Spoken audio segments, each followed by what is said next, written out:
Y ahora vamos a una etapa de expresión de iniciativas que en los distintos países se están llevando adelante a favor de los derechos de la naturaleza.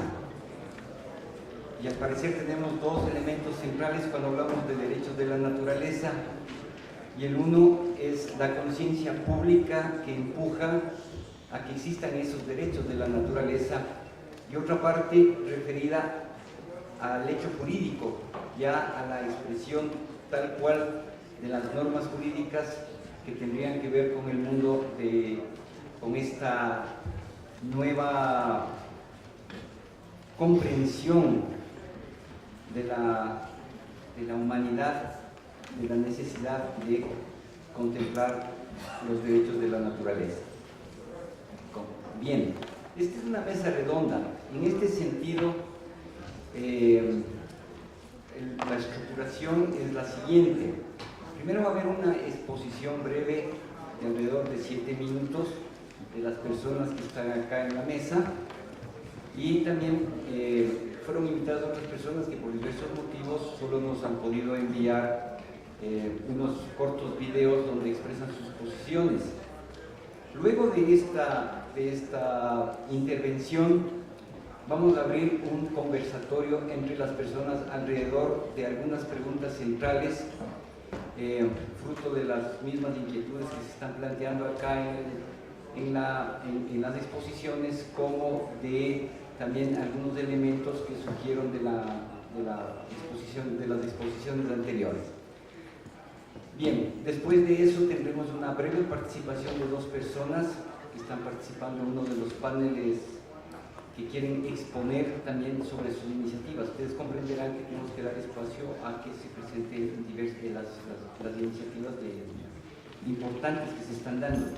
Y finalmente habrá si el tiempo nos da, una posibilidad para intervención, interlocutar con el público. La forma de interlocutar con el público va a ser que en un momento determinado del panel, cuando empecemos el conversatorio, solo se aceptarán preguntas por escrito, de tal forma que habrá aquí unos voluntarios que quienes pidan un papelito se acerquen para que puedan escribir su pregunta y que luego podamos abrir la conversación final con los panelistas.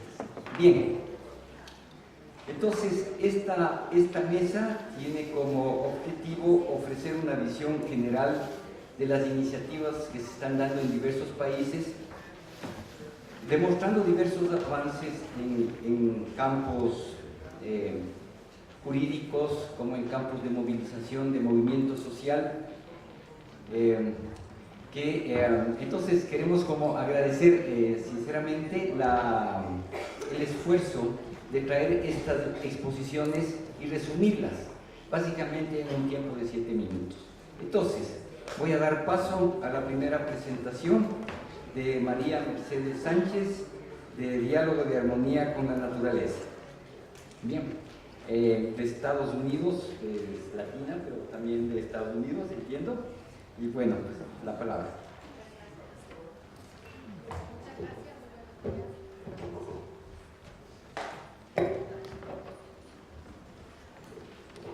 Muy buenos días a todos.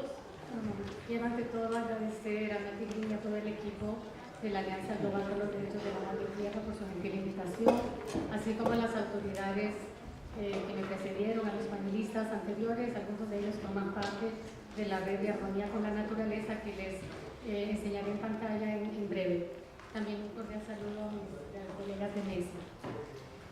Estimados amigos, hace 10 años, cuando se abordaron por primera vez los derechos de la madre tierra o de la naturaleza, no solamente en el seno de Naciones Unidas, sino también en diferentes foros, sobre todo académicos, la reacción inicial del público en general era de negarse a aceptar que un enfoque nuevo y bastante raro pudiese tener lugar. Luego, con el paso del tiempo, la gente comenzó a pensar, el público comenzó a ver que efectivamente podía realizarse, y luego se dieron cuenta de que efectivamente se estaba realizando y que ahora es una realidad que va cada vez en aumento. Ahora en distintos ámbitos la gente se pregunta cuál será la institución o el país siguiente en otorgarle derechos a la naturaleza. Es para mí una gran satisfacción estar aquí con ustedes y presentarles el programa de armonía con la naturaleza que venimos desarrollando en el marco de Naciones Unidas y que monitoreamos las tendencias que han venido ocurriendo al respecto en la última década, tanto por parte de actores gubernamentales como no gubernamentales. Muy brevemente, la esencia del programa reside en un cambio de paradigma que supone pasar del paradigma actual centrado en el hombre y cuya relación con la naturaleza es de sujeto a objeto, a pasar un paradigma centrado en la tierra, donde la relación del hombre con la naturaleza es de sujeto a sujeto.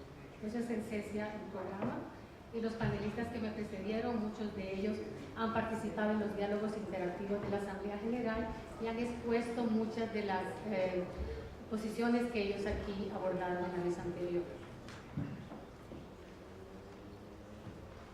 No es lo mismo vivir a costa de la naturaleza, que es lo que hemos venido haciendo desde los últimos aproximadamente 500 años y muy probablemente, desafortunadamente, seguiremos así por un buen tiempo, que vivir en armonía con la naturaleza, en el cual la tierra como la humanidad también tiene derechos.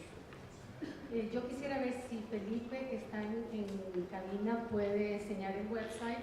Este es el website de Armonía por la Naturaleza de Naciones Unidas, donde justamente monitoreamos todo lo que está pasando, tanto por parte de los gobiernos como por parte de la sociedad civil. Muy rápidamente se han adoptado dos decisiones importantes, que es la que define los parámetros de este programa. La primera las dos fueron en 2009, cuando se declaró el 22 de abril Día Internacional de la Madre Tierra, y la segunda resolución, que es en sí la primera de armonía con la naturaleza, y hasta la fecha llevamos 9 resoluciones de la Asamblea General adoptadas todas por consenso y 8 informes del Secretario General respecto a este tema. Por cuestiones de tiempo me voy a enfocar solamente en alguna de las imágenes que tienen en pantalla. La primera imagen, que creo que es muy significativa, es justamente salir de esa visión antropocéntrica, ¿no? Y ver que la Tierra es parte de un universo mayor y que gira en torno al Sol. Creo que es importante con las imágenes ya ir definiendo, poco a poco ir enseñando y demostrando que efectivamente no somos el centro del universo. La siguiente página que les voy a mostrar es la página de los derechos de la naturaleza, que justamente estamos actualizando y estamos añadiendo el elemento de educación. ¿Puedes dejarme un segundo? Exacto. Entonces aquí tenemos 3 opciones: la legislación, las políticas y la educación. Y aquí entonces es donde vamos documentando todo lo que los países han hecho en materia de derechos de la naturaleza. También es muy importante señalar la inclusión de la jurisprudencia de la tierra en la educación a través de procesos formales e informales. También esto ha cobrado impulso en los últimos 10 años y cada vez más escuelas, universidades e instituciones están elaborando y ejecutando programas y proyectos en sus planes de estudios que ponen el foco de atención en un paradigma centrado en la tierra. El programa cuenta con una red de expertos, muchos de los cuales están presentes aquí en esta sala. En la mesa anterior teníamos el gusto de tener a Cormac y Esperanza Martínez como parte de esta red.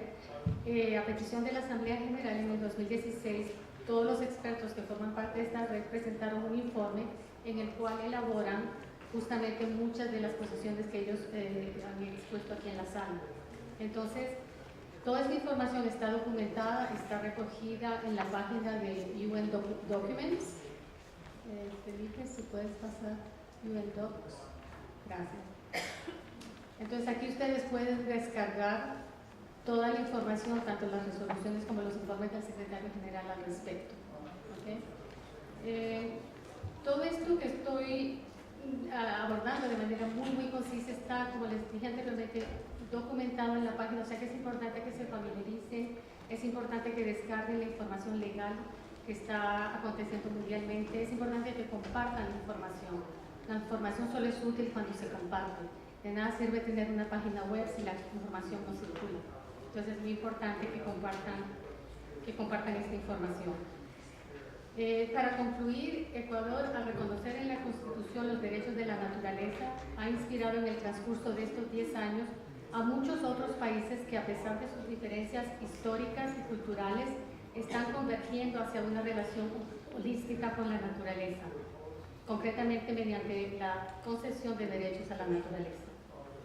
Hoy en día la Constitución de Ecuador es un referente en los estudios jurídicos que se llevan a cabo mundialmente en materia de legislación ambiental, junto con el material jurídico adoptado en la última década mundialmente también.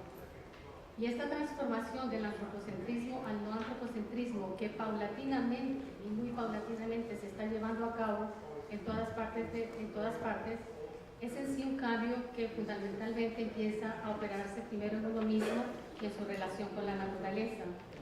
Y ello me hace recordar una de las célebres frases del escritor uruguayo Eduardo Galeano, que dice: al fin y al cabo somos lo que hacemos para cambiar lo que somos. Muchas gracias por su atención.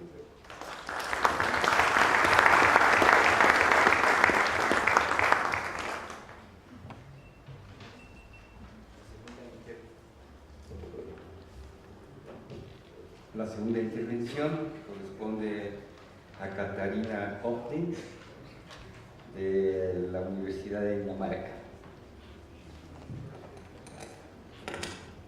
Good morning, everyone. Buenos dias. I just want to begin by thanking the organizers for their inspirational work and for this really fantastic symposium, and to thank them for allowing me also to be a part of it. I really feel very fortunate to be here with you today, and I'm very excited to learn from you all over the coming days. I have to also say that I'm quite starstruck to be here with all of my heroes in one place. I'm actually spending most of my time at the moment working towards my PhD, which explores both synergies and tensions between the rights of nature and human rights. I would really like to talk with you about this over the coming days as well. I've been asked to give you an overview of the rights of nature movement in Europe. Mumte Ito, which is the founder of the organization Nature's Rights that I've been working with, was initially invited to be on the panel, but unfortunately she couldn't make it, so here I am. I want to make a couple of preliminary remarks related to actors and age. I think it would be fair to say that the vast majority of rights of nature work in Europe is coming from the grassroots level. Some of those change makers are here today, and they will tell you about their work later in the program. There are not, to my knowledge at least, politicians, policymakers or judges that are taking the rights of nature movement into their own hands, not even when they are supportive of the rights of nature or have adopted the rights of nature in their strategies and policies. Related to age, the rights of nature movement is, of course, quite young, although the philosophy is not. But the development of getting rights of nature into law is very young. In Europe, it's even younger. At Nature's Rights, we've been working since 2015, and we initiated contact with the European Union institutions, which is our biggest project, about 18 months ago. So what does rights of nature work look like in Europe? At Nature's Rights, we're working along two main pillars: law and policy, and nature reconnection and education. Until now, our biggest focus has been on getting rights of nature into law and policy in the European Union. We have drafted a legislative proposal for the European Union, and we plan to launch a European Citizens Initiative to propose that the EU adopts rights of nature in 2020. We also have other local and regional projects which you can ask us about if you'd like to know more. The European Union sets the policy agenda and adopts most of laws affecting nature in all 28, soon to be 27, EU countries. This is why we think it's very important to work with this big institution. Although, just a quick note on the concept of rights of nature in Europe. Although many people in Europe understand our interconnection with nature on an intuitive level and feel that nature has or should have rights, as a generalization, Europeans, and especially the policy-making kind, are obsessed with the rational mind. So arguing for the rights of nature on the basis of interconnection, compassion, and ethics does not resonate particularly well with the vast majority of policymakers. So the legal and policy work for the rights of nature in Europe has to adopt a strategy of rationalization. It has to meet its audience. And European policymakers, they want to know, why are the current legal frameworks not good enough? What is the added value of the rights of nature? And how will it work in practice? Of course, it's undeniable that the frameworks we have are not working. Europe might have some of the best environmental laws, but they are failing to provide anywhere near an adequate response to the crisis we're facing. The EU continually fails to meet its targets on biodiversity. It continues to give subsidies to massively unsustainable industries, and it continues to pursue limitless economic growth. As a result, the ecological situation, also in Europe, is deteriorating.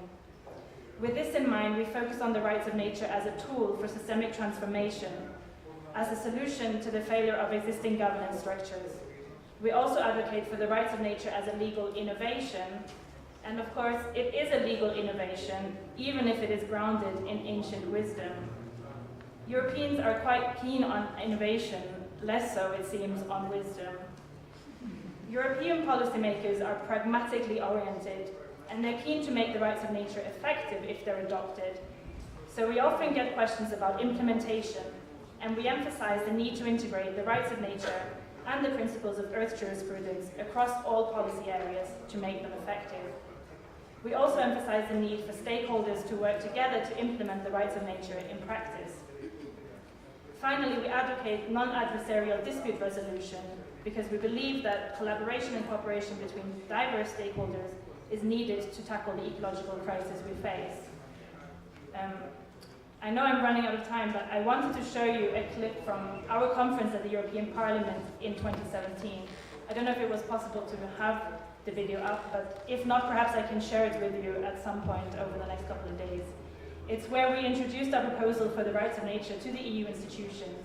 And what you can see really is that there are positive, supportive voices also from within the EU really taking ownership of it. Yeah, and that's all. Thank you very much.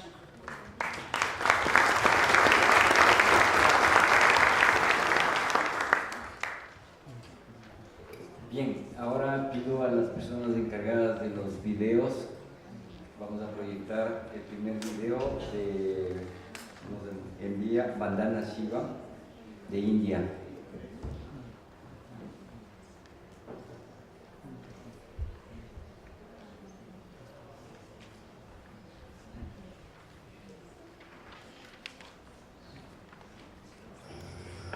Much as I would have liked to, I'm unable to join the meeting of the Global Alliance for the Rights of Nature. I think this is our time. This is the time of Mother Earth. For 200 years we have been blinded to think the earth is dead, she's mere raw material. We are masters, we are conquerors, we are owners, we are inventors.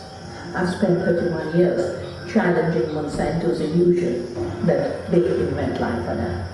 And we put into our laws Article 3J that says, seeds, plants and animals are not human inventions, therefore they cannot be patentable.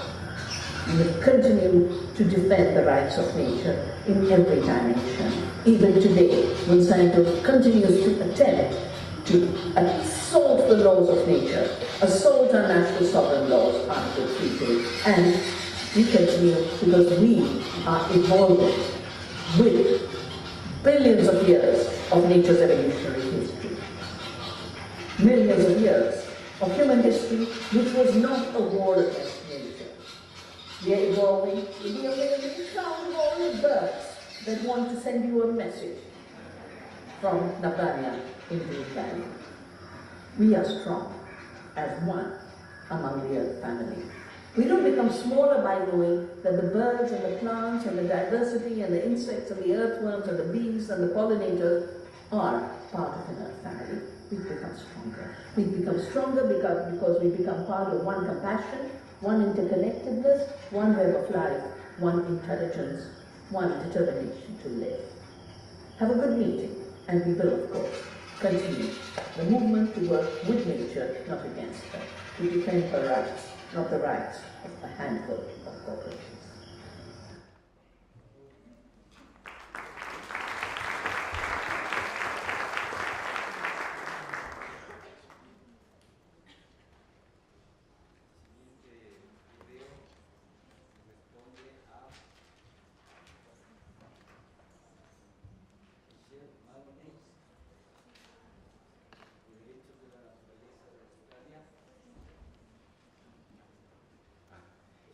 Disculpas. El siguiente video corresponde a Michelle Maloney de Derechos de la Naturaleza en Australia, ¿no? workshops, media interviews. So, hello everybody, my name is Michelle Maloney. I'm the National Convener of the Australian Earth Laws Alliance.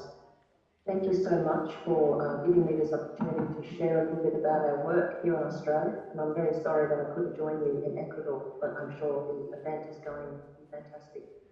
The Australian Earth Laws Alliance was created in 2012 by a group of lawyers. We've now expanded to be a range of multidisciplinary practitioners, Indigenous people and non-Indigenous people looking at systems change to try to move from a human-centred culture, which Australia in its colonial legacy, I guess it's European-influenced culture, the white-collar culture in Australia is predominantly industrialised society. So we're really focused on ensuring that we work with our First Nations colleagues, friends, to look at how we can build an earth-centred society in Australia. AILA works across a range of areas. Rights of nature is one of those important areas, but we also look at education, earth ethics, the arts, both as a process for creativity and an output.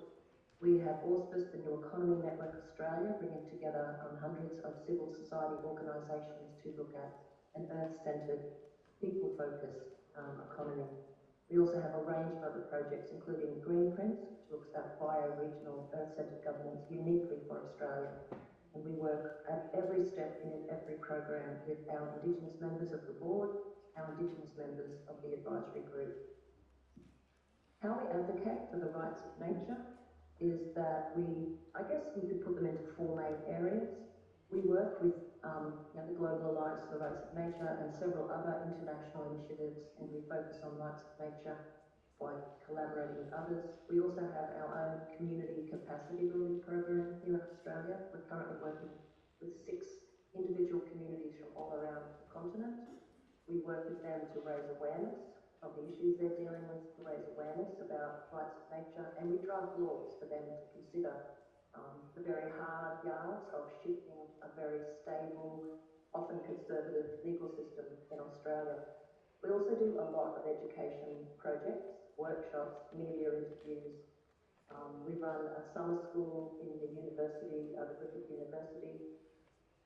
We also have the People's Tribunal, which is turning out to be a really exciting space for the work that we do. I'll tell you briefly about all of them and then quickly wrap up. So this is just a reminder to me to say that we were involved with the first international tribunal. I was privileged to speak for the Great Barrier Reef at the 2014 tribunal. And we have one of the written up cases for the reef from the International Tribunal. At the community level in Australia, earlier this year, Margaret River, which is a township in Western Australia, was one of the first communities to advocate for the rights of the river, to give their river a voice.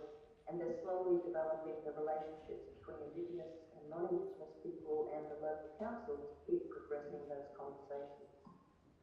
We're also working with people in Hobart, which is Tasmania, and Victoria, Western Australia, and some very concerning places down in Western New South Wales who are running out of water due to agricultural and other practices. They're worried about the rights of nature and the rights of communities. We were very pleased in August this year when a new senator into the Australian Federal Senate actually called for the rights of nature in Australia in her first speech in the Senate. All of these issues raise the profile in a country with a very stable legal system and one which is often very difficult to move forward to new ideas. AILA has started its own small campaign for the Great Barrier Reef. It's on our Australian Centre for the Rights of Nature website, and if anyone's interested in the approach we're taking, we've got 3 draft laws for each different level of Australian government. The People's Tribunal, the first one we had was in 2016. It was a really quite profound impact to have Indigenous people. As you can see, we have some dances there. Quite powerful having Indigenous people dance in front of the older white gentlemen who were the founding fathers of the legal system in Queensland. But the People's Tribunal had several cases. Each one had First Nations people speaking for country and communities, scientists, lawyers, speaking about the problems with the legal system and making recommendations. The Earth Arts program that we run always has a biannual focus on the rights of nature, so this year it's focusing on our tribunal in October. And just to wrap up, what we have this year, next month, is what we call our Rights of Nature Week. We've got public lectures, community earth rights workshop, the launch of another international network we're part of, 2-day international symposium that we're really excited that folks who are attending the Kigan event will be coming to see us. We'll have a People's Tribunal and the National Arts Exhibition. So I hope that I have gone over time. Australia is working hard to engage our communities into the bigger conversation globally. And we would welcome any questions or comments or people who are coming to Australia. Please come and look us up. And I wish you all the very best in your meetings and, as I say, I wish I was there. Thank you so much.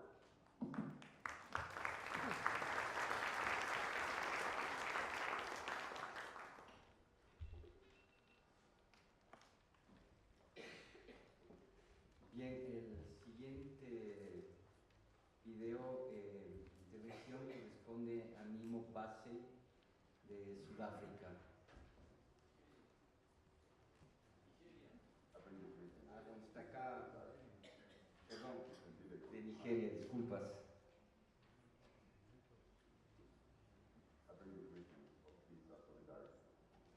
It is indeed a good time to reflect on what humans have done to Mother Earth and to recognize the fact that Mother Earth has her right to maintain her cycles, to do what she does, and to support humans and all the beings on Earth.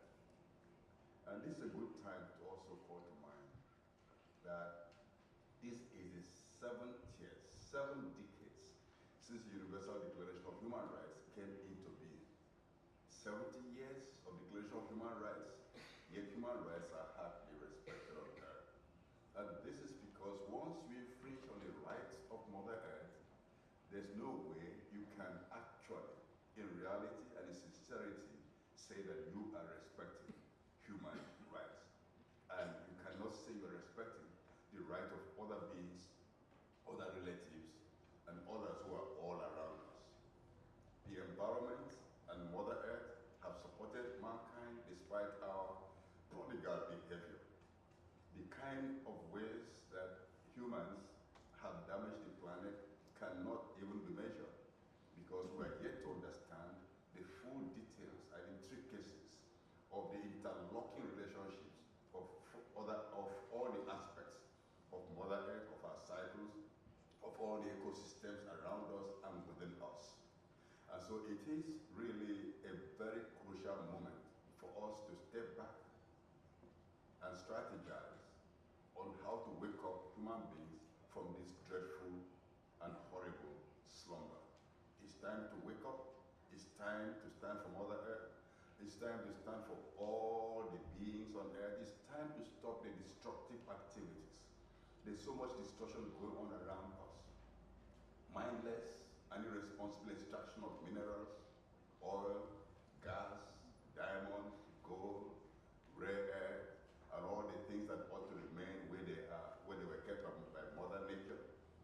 The way we pollute our rivers, our creeks, our swamps, the way we try to manipulate planetary systems through geoengineering, through synthetic biology, through genetic engineering, through the use of toxics in agriculture, all these things, just to mention a few, not to mention warfare, where we destroy nations. When I say we, I exclude brothers and sisters who are conscious about the rights of Mother Earth, and I exclude all those who are struggling to maintain her natural cycles and helpful relationships. I'm talking about big corporations. I'm talking about big governments who don't care about humans, who care only about profit, who don't care about the planet, who are doing all they can to destroy. And we just wonder, where would they go with all the plunder? To Mars, to Venus, to Pluto, to other galaxies? It just doesn't make sense. And so, brothers and sisters, I congratulate all of us and all of you for gathering to talk and to reflect on these issues and so strategize for the future.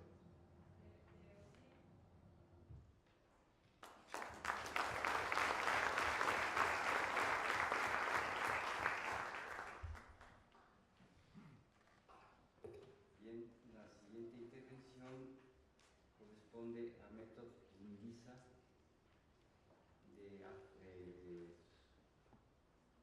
Sudáfrica.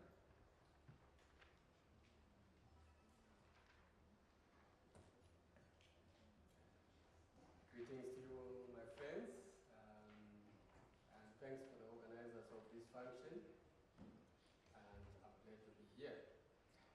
As my friends and speakers before me have said, I think that the most urgent work of our time is to restore the relationship between us humans and Mother Earth, the planet that we share with other living beings, those that we know and those that we don't, those that we have names for and those that we don't have names for, and yet still they are there. The elders and the youth of those that fly, those that roam the earth's surface and live beneath the blue seas. And such is the magnificence, abundance, and the magnanimity of our shared planet, Mother Earth.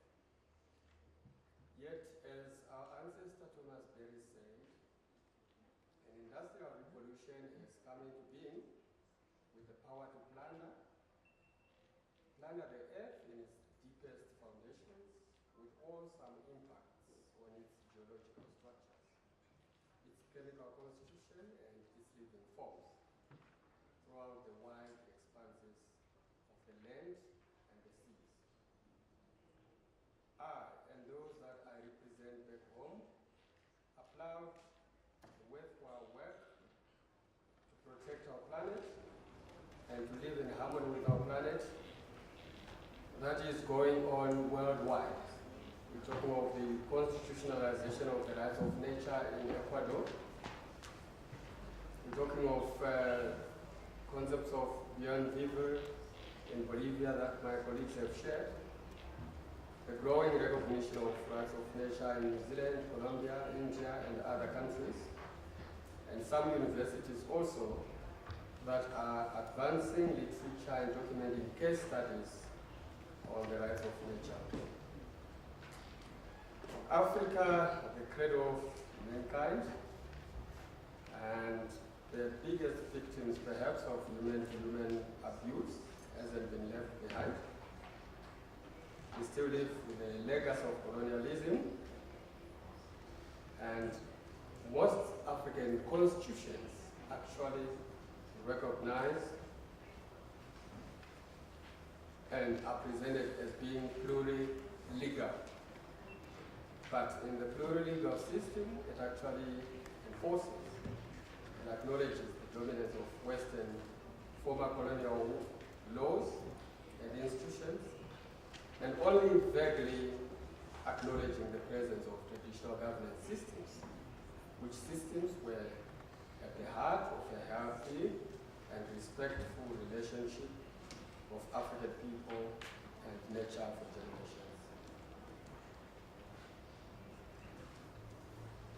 This is because traditional governance systems, which humans evolved and maintained over millennia, are indeed rooted in the ability to communicate with nature, to read the laws in the ancestral land, guided by the stories of origin.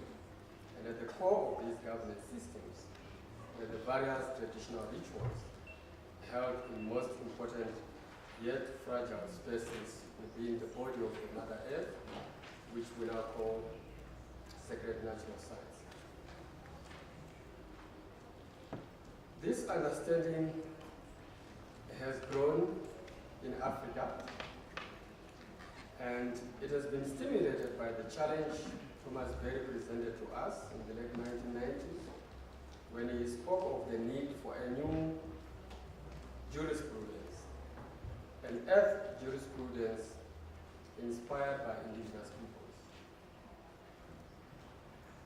And out of this has grown what has become known as the African Earth Jurisprudence Network, which works in collaboration with the Gaia Foundation and the African Biodiversity Network.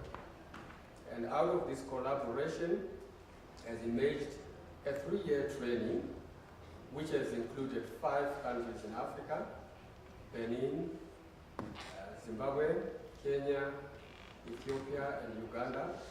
And this has been a training really to go through and being immersed in traditional rituals, traditional practices, and some nature experiential processes.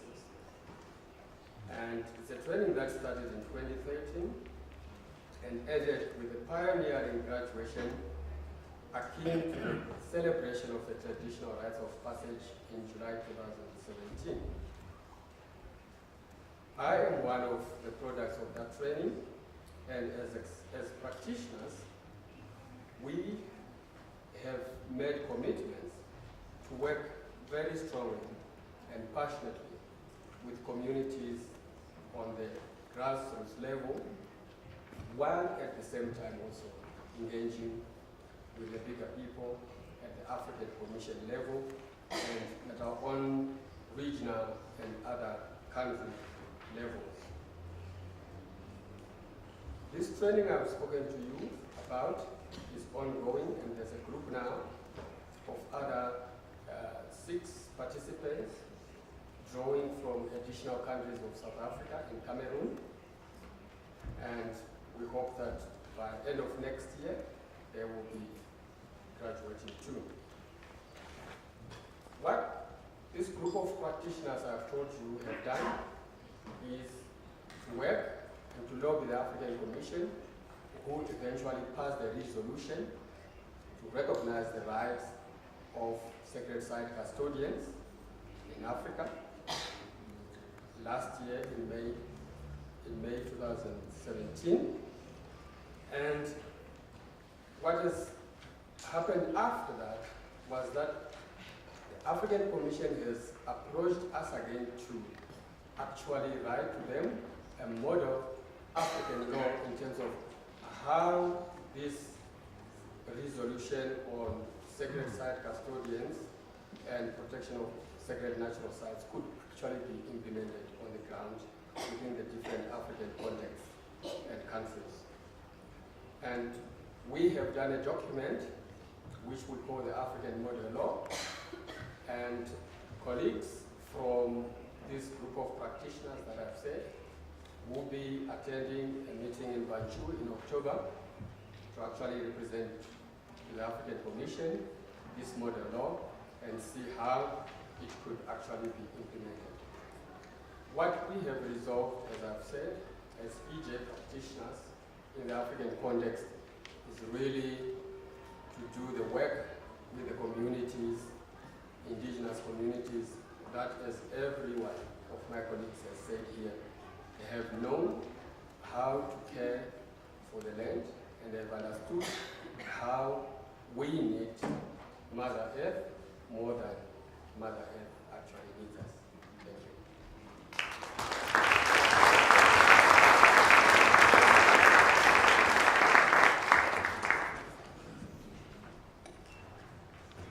Damos paso a Jenny Freitas de Casa Latina, Brasil.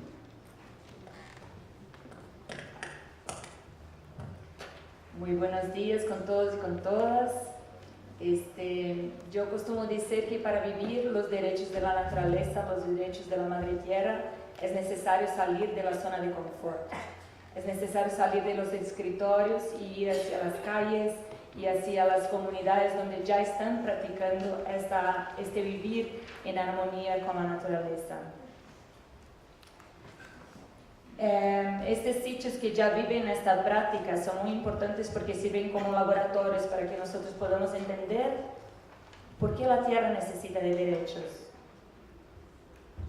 Me acuerdo que yo visité la primera comunidad en Brasil, que fue la comunidad de Nomberporel, una comunidad guaraní indígena donde me gustaría honrar muchísimo esta fuerza que cargo dentro de mí.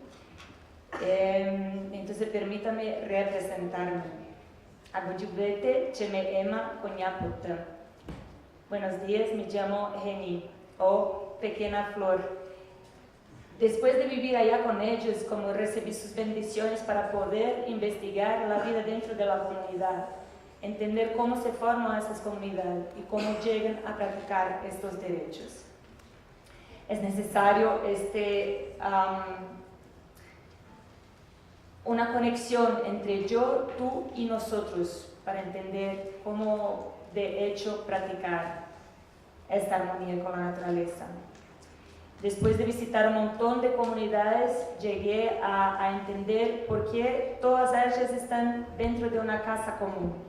Y les quiero presentar hoy esta casa común que la llamamos Consejo de Asentamientos Sustentables de América Latina. ¿Puede pasar, por favor? ¿Quién está cuidando la presentación? Ay, muchas gracias. Somos una red de redes que se conecta en toda Latinoamérica a través del nomadismo, a través de las áreas rurales y urbanas, a través de la educación, donde se practica mucho la permacultura, la agroecología y de hecho las enseñanzas sobre los derechos de la naturaleza.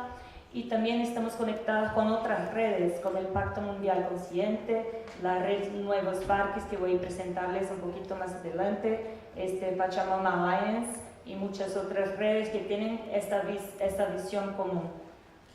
¿Puede pasar, por favor? Estamos conectados entonces con muchas otras casas que pertenecen a México, Brasil, Argentina, Chile y muchas otras están surgiendo en este momento como República Dominicana, Ecuador, Uruguay y todas ellas están conectadas para este fin común que es vivir una vida más armónica en práctica con la naturaleza. ¿Puede pasar, por favor? Y ahí llegamos a la estructura de Casa Latina, que desde de esta presentación es una ruptura con las organizaciones jerárquicas y verticales, porque nosotros nos reunimos en círculos haciendo ahí una referencia y honrando nuestra ancestralidad, que desde sus viviendas se reunían en rodas para tomar decisiones conjuntos, para charlar sobre las cosas de una manera más armónica. Y la parte del consejo es donde se toman las decisiones de gobernanza y allá donde está la cocina es la parte operacional de esta casa común. Y uno de estos elos, uno de estos círculos es justamente la alianza, ¿puede pasar por favor? La Alianza por los Derechos de la Madre Tierra. Y al reunirnos en un encuentro global de ecovilas y comunidades intencionalmente sustentables en Brasil el año pasado, decidimos declarar los derechos de los elementos, porque los elementos también tienen sus derechos. Entonces pasamos a mirar este planeta Tierra con todos los derechos que les convienen, para que podamos justamente tener una directriz de cómo vivir de acuerdo con las leyes de la naturaleza. ¿Puede pasar, por favor? Leonardo Boff nos trae dos visiones de que la constitución ecológica latinoamericana parte por dos principios. Una es donde miramos la tierra como algo sagrado, como la Pachamama, entendiendo que ella ya se mantiene a sí misma y nos provee los elementos necesarios para vivirnos. Y la otra es entendernos que pertenecemos a esta tierra, que somos como los animales, como los otros seres que acá habitamos. Nosotros dentro de casa, puede cambiar por favor, unimos estas dos visiones justamente declarando estos derechos. Puede pasar por favor. Yo voy a levantar la mano para que se quede más visible el cambio de esto. Gracias. Entonces entendemos que el aire tiene derecho a inspirar el aire, expirar el amor e inspirar a las personas.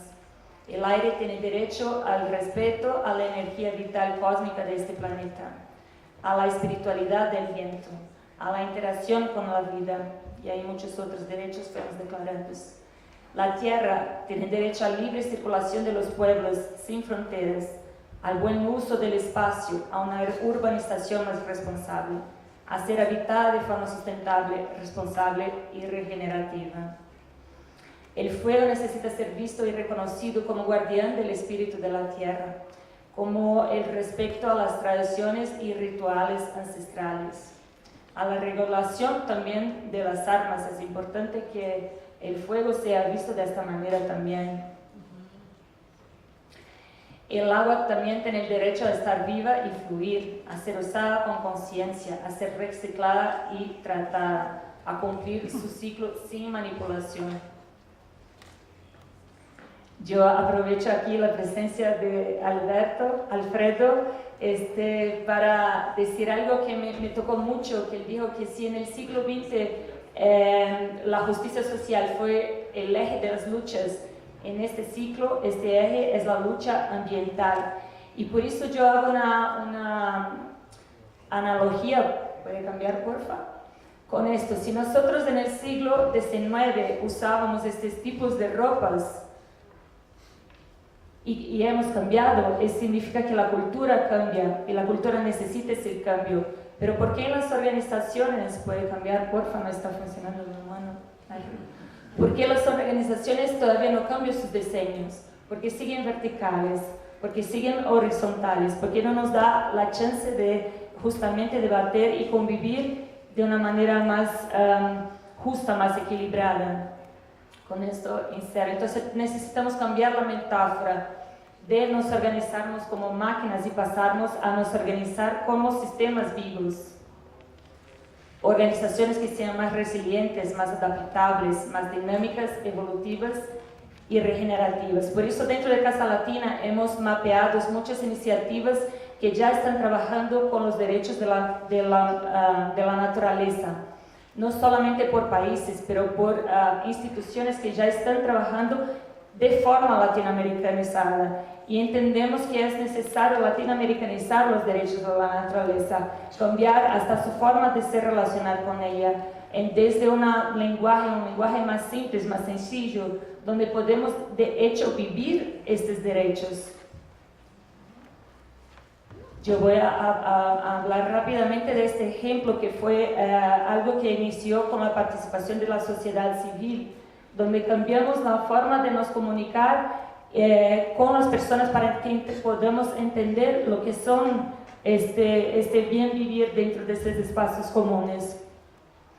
Fue creada una red llamada Red Nuevos Parques, donde pasamos a mapear áreas que todavía no habían construcciones. Estamos hablando de una pequeña ciudad de 13 millones de personas llamada São Paulo, donde hay pocos espacios que todavía son pasivos de cambiar, ¿no? de ser regenerados. Y entonces empezamos a llamar esos espacios como parques. A partir de esto, como cambiamos la observación de la comunidad, de la política, y estamos de hecho transformando esos parques de una manera legal, consiguiendo primeramente cambiar la perspectiva de la persona con relación a estos espacios y después políticamente a través de leyes que protejan estos espacios. Se acabó mi tiempo, muchas gracias.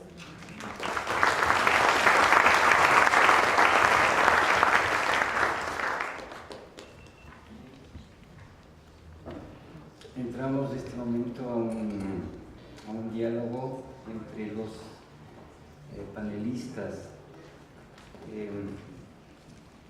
Creo que quedaron algunos puntos centrales, pueden ser recogidos de una forma de las disposiciones anteriores y sobre todo de estas. Al parecer existe un desfase en el avance de derechos de la naturaleza y una realidad que es una destrucción acelerada, cada vez más intensa de la propia naturaleza. Entonces, hay un tema que nos plantea una mirada directa al sistema económico y a la forma de organización de las sociedades. Hay un planteamiento también que habla de la necesidad de una mirada filosófica, cuando Vandana Shiva se relaciona y dice: no estamos separados de lo que somos, es decir, desde los propios nutrientes, desde el propio clima, de la propia naturaleza que nos rodea, en el lugar en el que estamos, somos parte, somos producto de ello, y entonces tenemos, dice, el derecho a reclamar por los derechos de la naturaleza. Entonces yo creo que eso sitúa un hecho bastante sustantivo de cómo entender este proceso de configuración de la conciencia social y de la estructuración jurídica, digamos, de lo que significarían derechos de la naturaleza. Hay un elemento central que habla de derechos de la naturaleza que no pueden ser separados en ningún caso de los derechos humanos. Hay una referencia total, lo cual es interesante mirar para que se entienda que los cambios de las sociedades empujan el respeto de derechos humanos y también empujan y deben empujar el respeto de los derechos de la naturaleza. Ha habido referencias a la educación y aquí hay un elemento complejo, porque mientras el conocimiento científico va descubriendo leyes de la naturaleza, parece ser que la acción humana empuja a organizarse para aprovechar en lo que faculta o en lo que funciona como sistema económico. Entonces, los riesgos, digamos, las capacidades de daño de la naturaleza, de nuestro ecosistema, de nuestra vida, de nuestra biosfera, son cada vez mayores. Y esto pondría un debate profundo en lo que significa cómo confrontar este desarrollo del pensamiento y esta forma tan positivista de aprovechamiento de la humanidad sobre y a partir de daños y aprovechamiento de la naturaleza. Plantea otros temas también acá, que hay una ruptura del diálogo intergeneracional. Y claro, y ahí hay una cercanía y muchas experiencias que hablan de aprender de la vida de las comunidades. Esta ruptura del diálogo intergeneracional en el que nosotros desconocemos, o el mundo lleva como a desconocer o a desvalorizar el aprendizaje de los antiguos, que no es sino un acumulado de conocimientos de sobrevivir un ecosistema que nos han permitido de alguna forma entender que se puede convivir, al menos de una forma diferente a lo que el sistema global está planteando en la religión. Claro que hay características específicas de la realidad demográfica y de vida de las comunidades rurales. Entonces los grandes retos están planteados sobre todo para los grandes colectivos urbanos. El hecho de también referencias a la importancia de la organización comunitaria, es decir, el ejercicio de acción de derechos de la naturaleza, aunque no estén concebidos como un hecho jurídico en un Estado, sí están concebidos como una acción de las comunidades en la conciencia social y en las normas internas que tendrán para cuidar de los derechos, para cuidar de la naturaleza. Me parece que esa es una exploración importante, entender que tiene que haber formas de organización social, que no es el tema individual, sino son formas de organización para gestionar, por ejemplo, un territorio de mejor manera. Hay una exploración también, me parece, que a unas nuevas formas de diálogo que deben construirse con la institucionalidad pública. A excepción de la intervención de María Mercedes en representación de un organismo como Naciones Unidas, los demás nos pertenecemos a movimientos sociales y nos pertenecemos a movimientos sociales que han desarrollado una serie de estrategias de resistencia, entendido esta resistencia como oposición, pero sobre todo como hechos de construcción, porque van sumando conciencia y van sumando personas que son capaces de replantear temas a la sociedad y que de hecho van a replantear temas también a los hechos jurídicos o al marco jurídico. Sobre estos elementos y otros que ustedes consideren, que ustedes mismos han planteado, mi llamado es a que exploremos un poquito cuáles son las dificultades que ustedes ven, por ejemplo, para que se desarrolle una mayor conciencia pública respecto de derechos de la naturaleza y respeto de derechos humanos. ¿Qué iniciativas ustedes ven o qué problemas ven frente a la forma como los estados abren algún tipo de espacio para procesar estos planteamientos? Y esto en referencia, por ejemplo, a la exposición de nuestra amiga de Dinamarca y respecto de sus iniciativas con la Comunidad Europea, donde al parecer ponen la pregunta, ¿pero qué nos respetamos? ¿A dónde está nuestro marco jurídico insuficiente? ¿Cómo miran ustedes? ¿Dónde ven esos límites? Si podríamos explorar un poquito más allá de eso, ¿no? También quisiera como consultar un poquito y llevar el debate hacia los hechos ya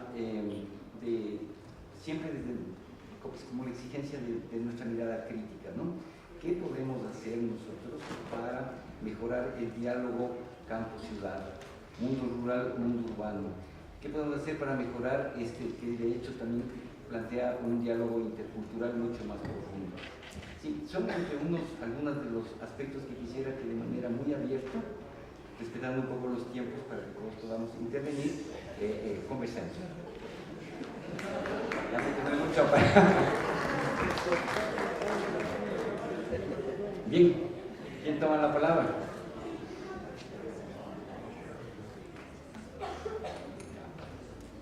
Vamos con Jenny.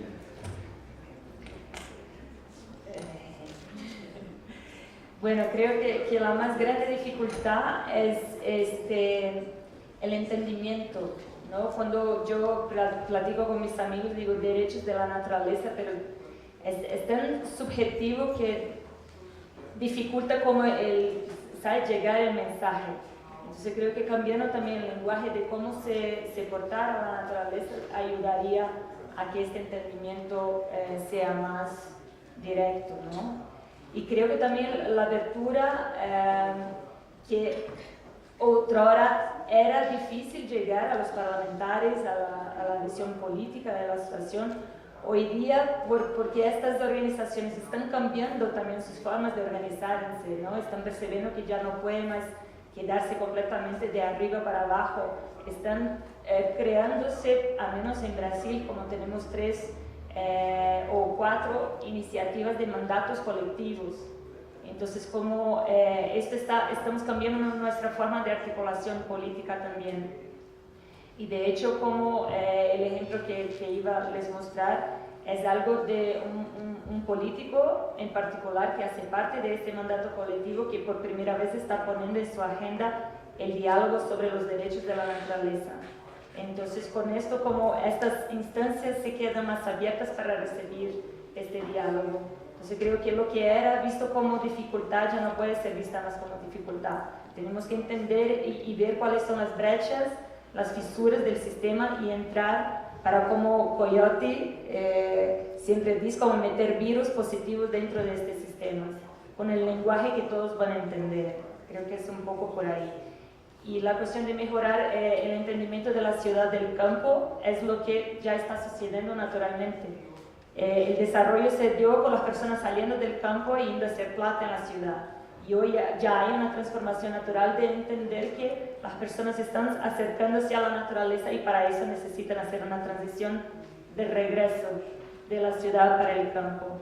Y entonces justamente esta transición de uno para el otro está ya se dando de forma natural, así lo veo. Y bueno, así es.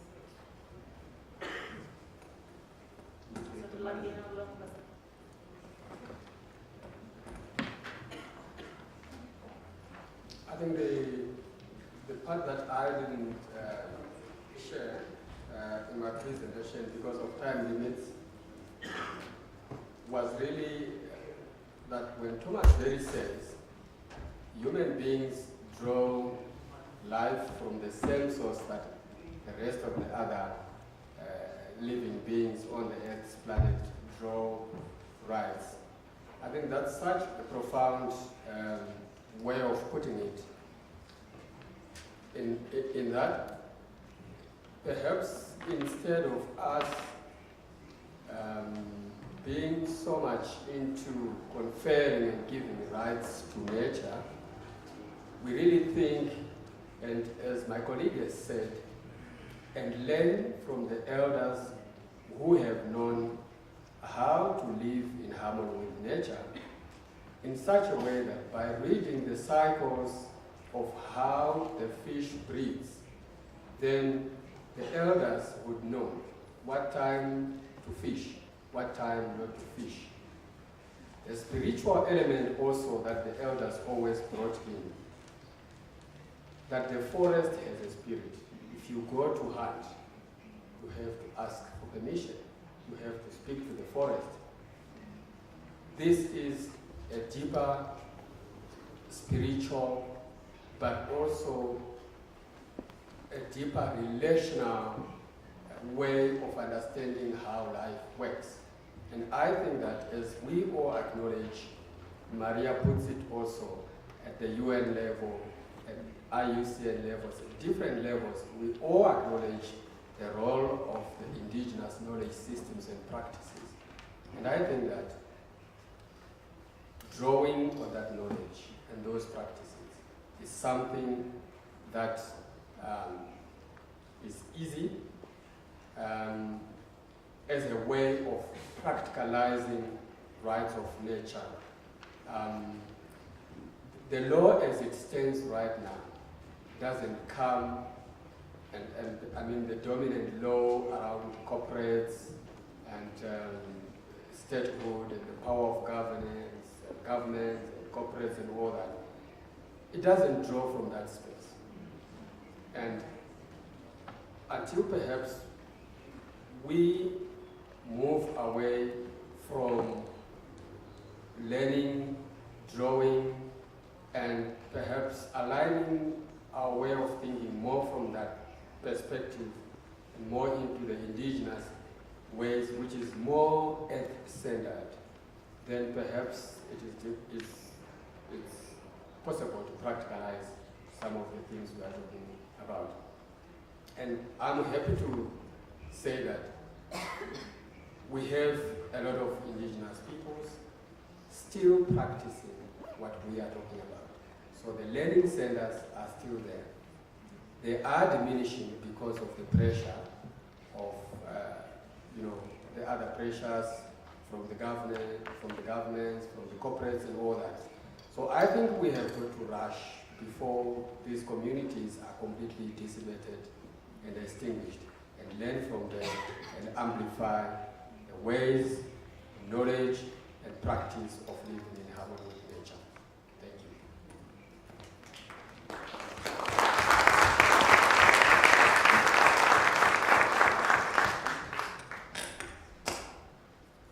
Yeah, I think that in Europe we also need the grassroots community approach, where perhaps the question of implementation is going to be easier also to negotiate. But I think it's important that we are working both on the grassroots and on this hierarchical level with the EU institutions, given how prominent they are in setting the agenda, setting the economic agenda and the legal agenda. And I think it is a huge challenge how to change, how to put this systemic change into such a big system. And the problem is also that even though there are voices supportive within the EU institutions, perhaps those that are working more closely with environmental issues, they don't even, on their topics, speak very well with those who are working on economic policy. So there is a problem even to begin with. I think that one step is of course recognizing the rights of nature, but it's not enough, it's just the beginning. But I think also in Europe it would have a very powerful impact also in terms of education. I mean, if we recognize nature as having rights, and then we start to educate this from a young age, children growing up knowing that nature has rights, it will make a huge impact. But it is just the beginning, and the challenge really lies in how are we going to implement the structural changes to oppose the power structures that are already there. And I think the work that we're seeing all over the world is really helping, as has been also mentioned, because it's showing that it's possible to adopt rights of nature, and it means that we're gaining more and more credibility by adopting these frameworks in other parts of the world. And that also helps the EU institutions. Also for them to see the work that's happening at the UN, I think is quite powerful and convincing. So yeah, that's thanks.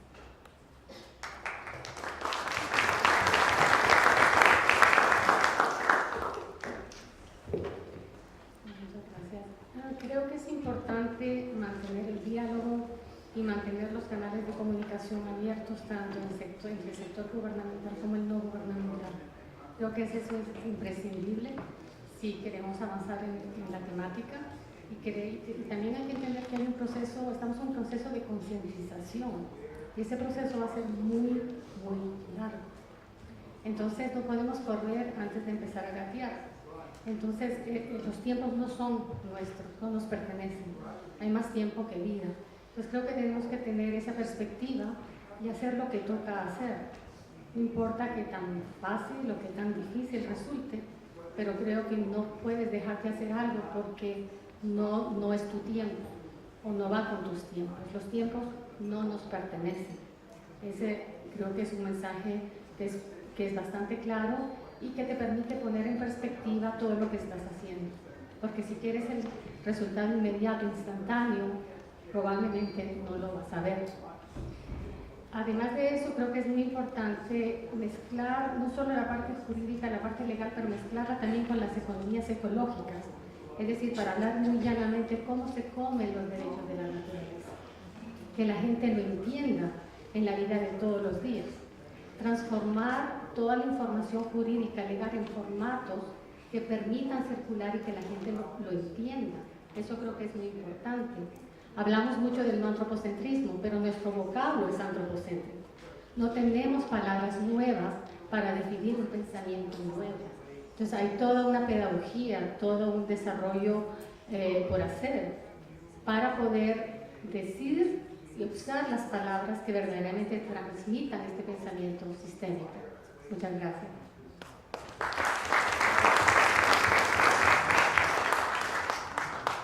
Bien, vamos a dar paso a dos pequeñas intervenciones, 5 minutos máximo, de David Den de España. Que por favor pase acá.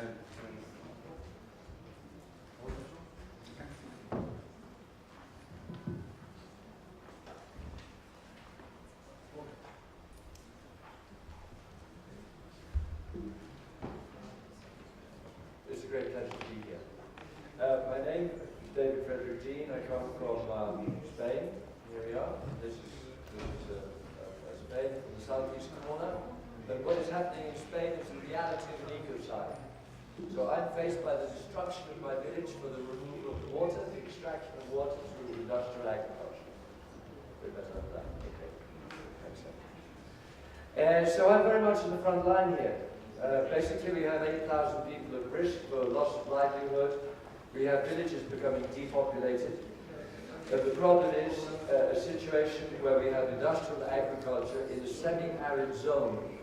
This year, our water supply has been from God, from the rainfall, 90 millimeters.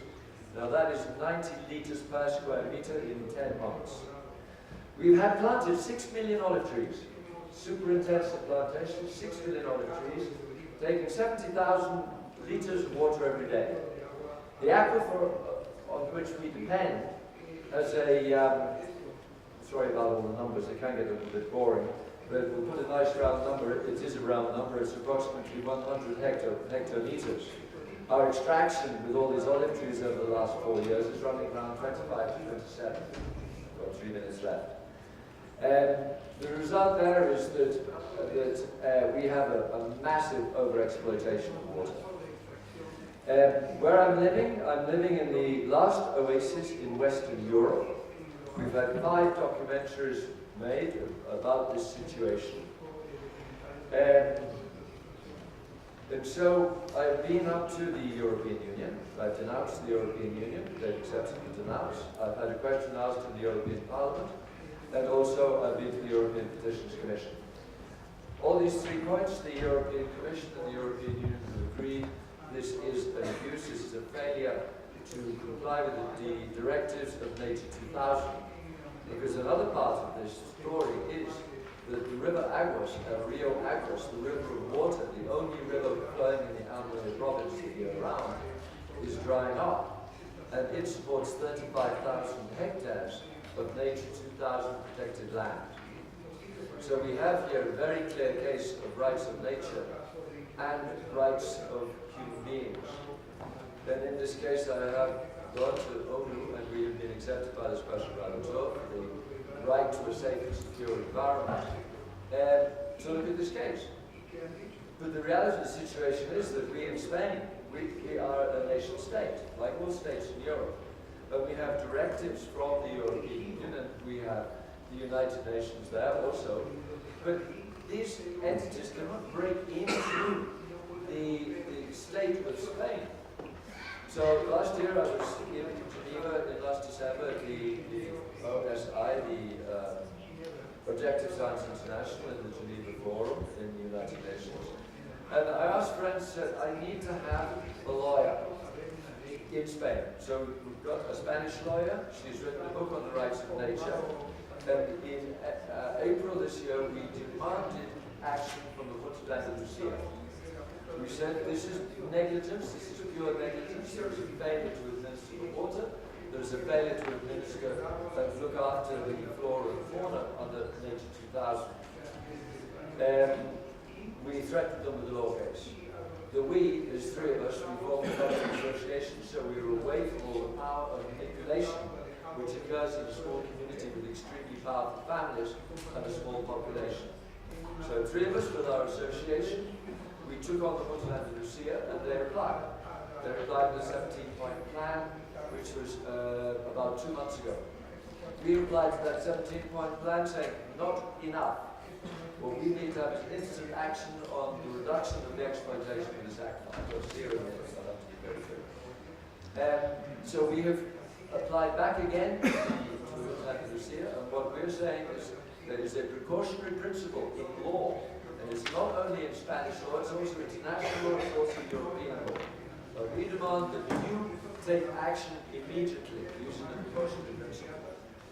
So, we are in action, we are fighting for our survival. There are 8,000 people on this aquifer, and this is a reality for fighting for the rights of nature and the rights of humans. I have a table, we have a table outside, and I have literature here explaining the case and also the writings that we have written to the Junta de Andalucía and their reply. Thank you very much for your time.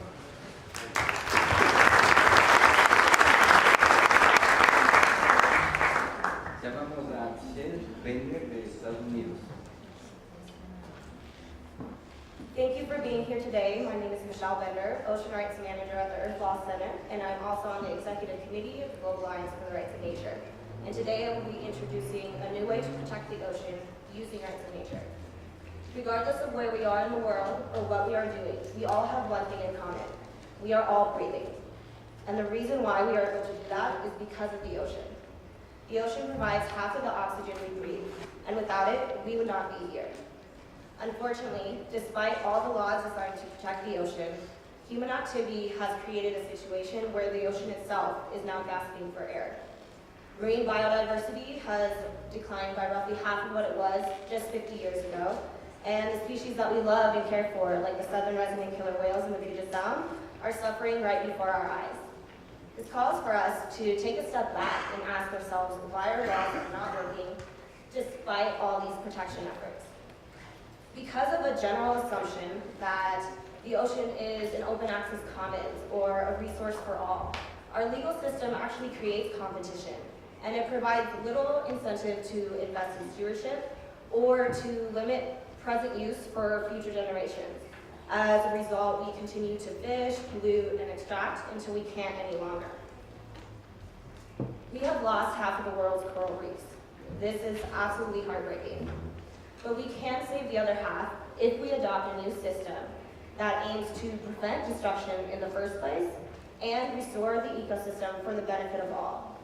And this new system is Rights of Nature, or Ocean Rights.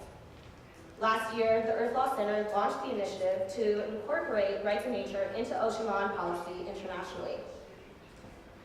I will focus on one pathway to do this, to include rights in nature into protected area frameworks. Currently, a little over than 5% of the ocean is protected, and there is a global push to protect 30% by 2030. But studies are showing that just designating an area as protected is in itself not enough. So after months of research and expert input, we have launched the Earth Law Framework for Marine Protected Areas. This serves as a guideline for how to evolve current protection efforts to include the rights of nature, and therefore provide for full and lasting protection. The framework calls for a combination of two approaches we're seeing internationally. It requires us to designate the marine area as a legal entity subject to basic rights, with such rights as the rights to health, be free of pollution, and to continue its vital cycles. It takes the ecosystem out of the realm of property and designates guardians who are responsible for representing its interests in decisions and disputes. And as in Ecuador, it gives the people the right to defend the ecosystem and hold government and industry accountable for harm done. In our society, the amount of protection one receives is a function of the legal rights that it holds. So real protection for the ocean and its species requires the legal right to be heard and to protect itself. One of the key themes of the symposium is implementation, and that is what the framework provides. How and what ways can we begin to turn this rights of nature theory into practice? But the overarching change is the same. We have a legal responsibility to protect and respect nature. So I'd love for you to come visit our table outside. If you have any questions about the framework, next steps, or our campaigns and are interested in becoming involved. Thank you.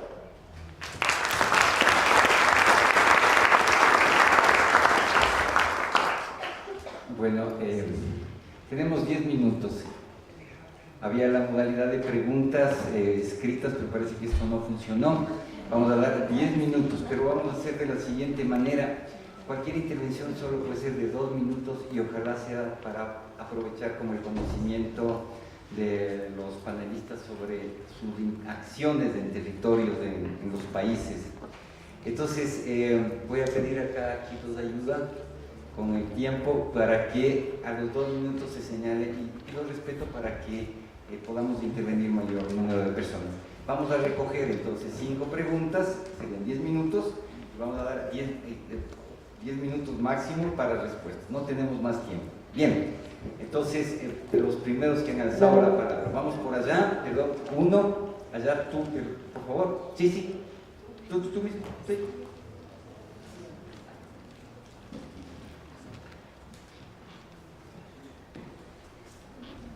Mi nombre es Ana Mariscal, de Fundación Cambugán. Estamos trabajando en Ecuador para ayudar a conservar remanentes de ecosistemas originales y también iniciar procesos de recuperación y restauración de los ecosistemas.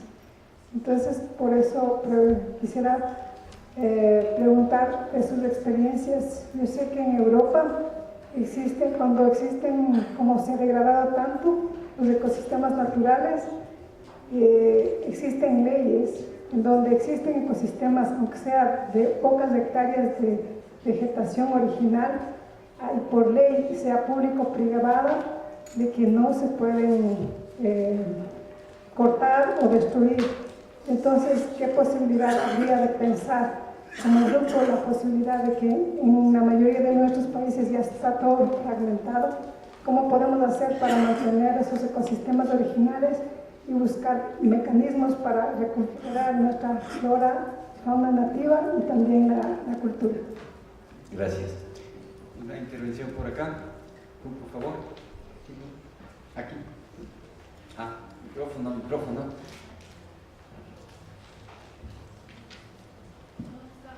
Acá. Porfa, preguntas concretas. Buenas tardes, mi nombre es Juan Sebastián, organizador del Tercer Foro Internacional de Derechos de la Naturaleza en Colombia el próximo año. Mi pregunta tiene que ver con la internacionalización de la defensa de los derechos de la naturaleza. Está claro que la naturaleza es una sola y que las fronteras son como un invento de esta civilización. Quiero preguntarles en sus experiencias en África, en Europa, en América Latina y en la ONU, ¿qué tan viable o cómo ven ustedes este proceso de internacionalización en donde los movimientos sociales necesitan conectarse con las experiencias de otros países, de otros continentes? ¿Y qué tan fértil está la posibilidad de que esta internacionalización realmente llegue a defender los derechos de la naturaleza como una sola? Gracias. Allá, por favor, a la esquina.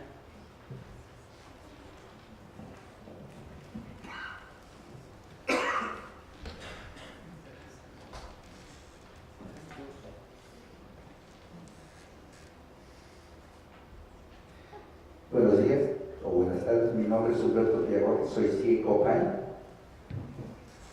Desde el punto de vista muy cultural, espiritual, concentrado desde el área milenaria, diría desde el espíritu de los ancestros, y la lucha creo que es por eso que llevamos en defensa de la naturaleza, en contra del Chevron. Mi pregunta es, esta paradigma entre una ciencia del mundo espiritual indígena, que a veces no logramos entender ni ustedes ni con nosotros mismos, ¿cómo desde el punto de vista, diría que no es mi cultura, de aquellos blancos que aquella vez miré venir en el año 64, cómo pensar que esos recursos naturales llamados desde el mundo capitalista, que para nosotros es vida, entonces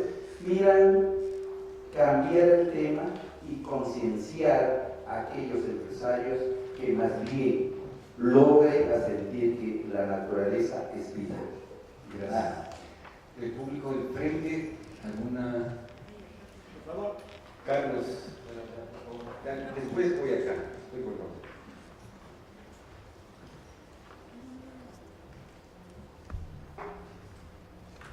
Buenas tardes, soy Carlos O'Neill, de la zona intra.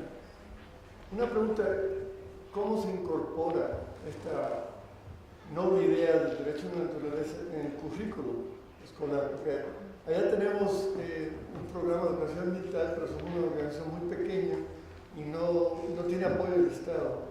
Yo creo que es clave, porque aquí podemos ganar casos en las cortes y podemos conversar todo el día y noche, pero si los niños no aprenden, de chiquitos estamos fregados.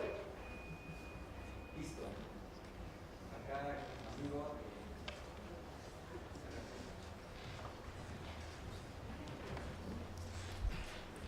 Muy buenos días para todos. Gracias a ustedes, señores panelistas.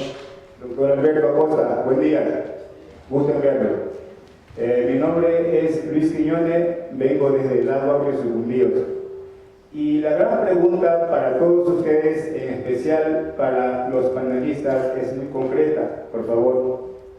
Quisiera escuchar de los panelistas cuál debería ser la mejor estrategia, el mejor rumbo a seguir en pro de la remediación y del crimen que hizo Texaco Chevron, hoy Chevron, a la Amazonía ecuatoriana, en concreto Sucumbíos y Orellana. Muchas gracias.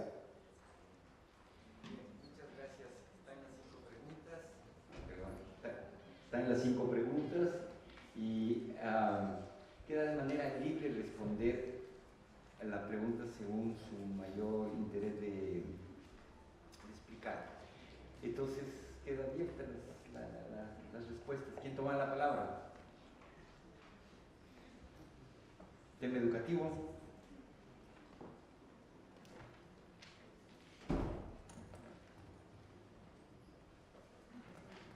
Nosotros latinos nos gustamos hablar, entonces que todos están callados. Solo 2 minutos. Dale, 2 minutos. Sobre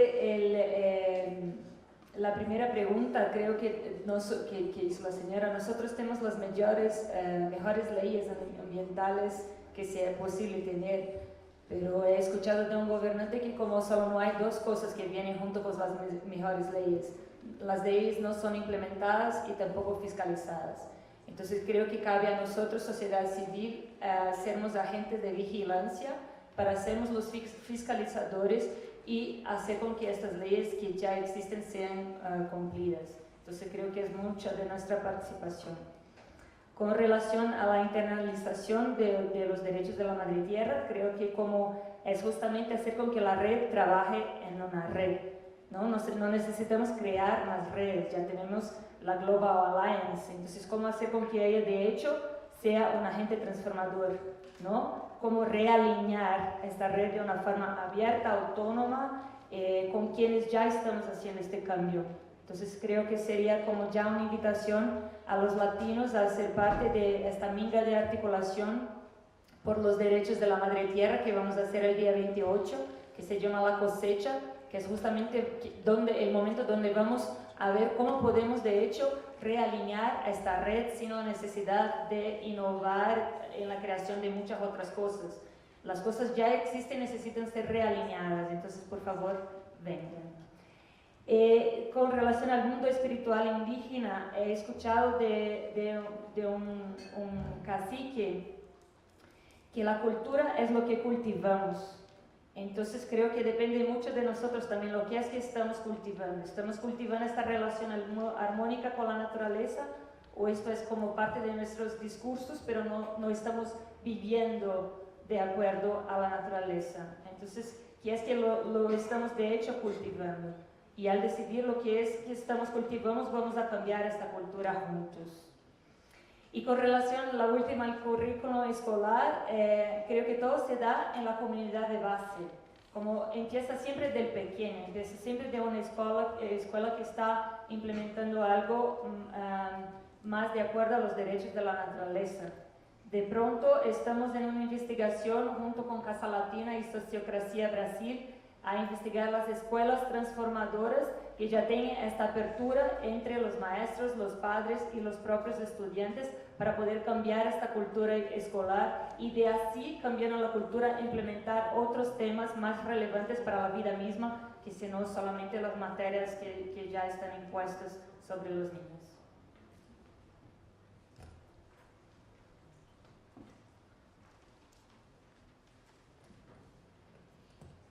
Okay, thank you. I would also like to respond to the first question on how can we maintain the original ecosystems that were there. And a brother from this side also indicates that nature has no borders, and that is true. What we have found also working with elders in the communities, as I've said, that we in the African Earth Jurisprudence Network, we are really working with the elders to revive and restore sacred national sites. What we have experienced is that when one site has been revived, the next would be revived, and the next would be revived, because the elders' understanding of it is that they are all connected in one way or the other. So I think that that's one way of part of the work to restore the original ecosystems that have really been there. We have also experienced that invoking the spiritual aspect of the presence of the ancestors in this way has helped. For example, in one of the communities where the river really had dried up, and as the community and the elders came together to revive certain rituals, they experienced a whirlwind coming from the top of the mountain, ending into the river, and 2 days later there was this boom of like water gushing out, and the pond, that pool that used to be there, was revived. And so I think the spiritual element is quite powerful also. And as we also understand from the indigenous perspective, that the sacred natural site custodians have the capacity to interact with nature. And it could be understood as one way that humans could actually advocate for nature from nature's perspective. That when you are embedded in nature, the spirituality is from nature, and or is informed from there. I think it's one way of advocating for nature from a very powerful and strong perspective. And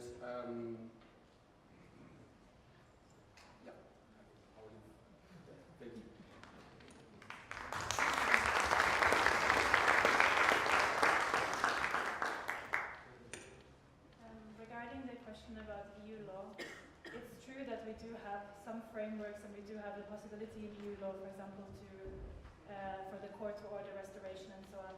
But one of the very big issues, apart from implementation, as was already raised, is access to justice, access to those courts in the first place. That is really not the case in Europe in most instances. Not even these kind of environmental NGOs that are working with this are not able to access the court system.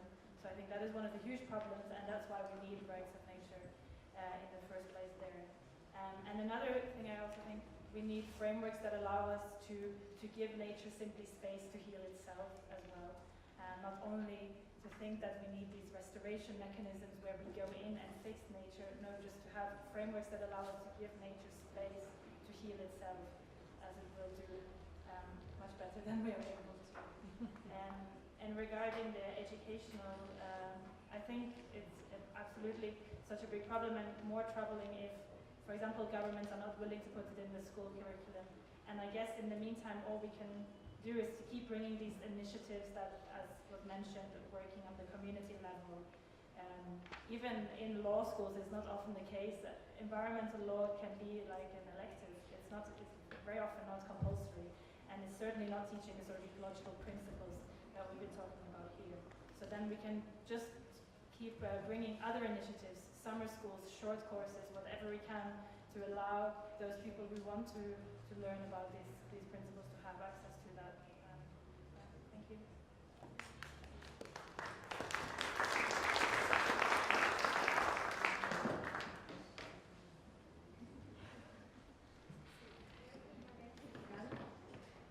Eventos como este permiten aclarar dudas, permiten compartir experiencias, iniciativas que están pasando en todo el mundo. También hay que tener en cuenta que es muy importante dentro de la sociedad civil organizarse, ser consistentes en el mensaje que quieren avanzar. Habrá tal vez interlocutores que tengan más habilidades o aptitudes para interactuar con el sector gubernamental, habrán otros que tendrán más aptitudes para ver que efectivamente las leyes se estén implementando. Es decir, tienen que encontrar entre ustedes mismos la manera de organizarse y de poder implementar todas esas actividades que son necesarias para que los derechos de la naturaleza avancen. Estas experiencias que he compartido aquí con mis colegas de mesa y que van a estar escuchando a través de este día y del próximo día, todas estas personas están trabajando este tema en primera persona. ¿Quién es mejor que ellos para explicarles, ¿no?, a los retos a los que se enfrentan en el día a día ante este tema? Entonces, los quiero dejar tal vez con esa inquietud de tratar de compartir más, de escuchar más lo que nosotros están haciendo. Venimos todos de diferentes centros culturales, históricos, y se está avanzando. Si ustedes ven la documentación que existe hoy en día, hace 10 años eso no existía. Entonces, poco a poco se ha avanzado, y yo me atrevería a decir que se ha avanzado hasta mucho, si vemos, digamos, el contexto general. Entonces, son eventos como este los que permiten aclarar dudas e intercambiar información. Gracias. Bien, un aplauso para los panelistas. Muchas gracias para este panel. Un gran aplauso, por favor, para este panel.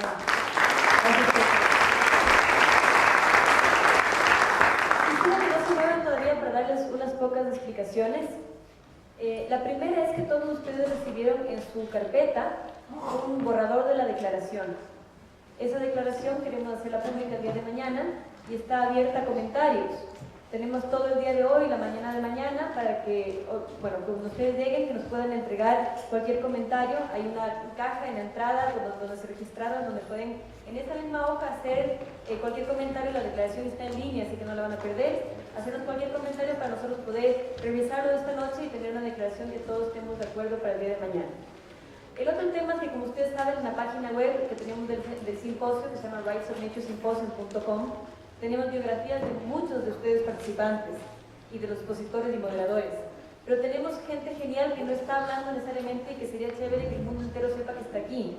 Si quieren ser parte de esa página web, si nos quieren dar su foto, biografía, pásennosla para nosotros ponerla en la página web. Sería chévere tener más cantidad de participantes, porque la idea es que creemos esta comunidad tan grande y tan enorme sobre los derechos de la naturaleza. También, como ustedes saben, estamos en redes, tenemos el Facebook, el Instagram, el Twitter, para que ustedes puedan postear información. La gente que no está aquí, hay un live streaming, si tienen compañeros que quieren compartirlo, en la página también está el link de live streaming para que ustedes puedan compartir y que más gente pueda conocer del evento. Ahora quiero explicarles dos cositas sobre el tema del almuerzo. La primera es que tenemos la suerte que paralelo a este evento hicimos una pregunta a niños de 5 a 8 años y les preguntamos si fuera naturaleza, ¿qué dijeran? Hicieron una linda exposición de arte. Entonces son de los colegios Terranova y el Liceo, que están en la parte de afuera pegadas las fotos, y que durante el almuerzo que se den una vuelta y vean el arte para que también los niños compartan qué han hecho y cómo demuestran ellos también sobre el tema de la naturaleza. Sería muy bonito que se pasen por ello. Explicarles entonces ahora una logística breve del almuerzo. Es la 1:20 y vamos a regresar a las 2:15 puntualmente para comenzar con el siguiente panel. Nosotros hemos previsto solamente aquí 100 almuerzos. Algunos de ustedes que vienen de fuera recibieron en sus folders un pequeño ticket que dice almuerzo del día 27. Esas personas pueden dirigirse. Tenemos unos pocos almuerzos más que están a la venta ya. La cafetería de la Universidad Andina también está preparada para recibirles. Aquellos que no alcancen los almuerzos aquí pueden recibirles de allá. Las personas que vienen con Sedegma de provincia, está lista la lista para que ustedes firmen en la cafetería y puedan acceder a su almuerzo. Y finalmente decirles que todo vamos a reciclar. Entonces las personas que accedan al almuerzo aquí, todos los frascos de vidrio del postre y de la bebida, por favor devolver la botella, porque todo el almuerzo es plegable y todo se recicla. Así que sin eso les esperamos a las 2:15. Muchísimas gracias.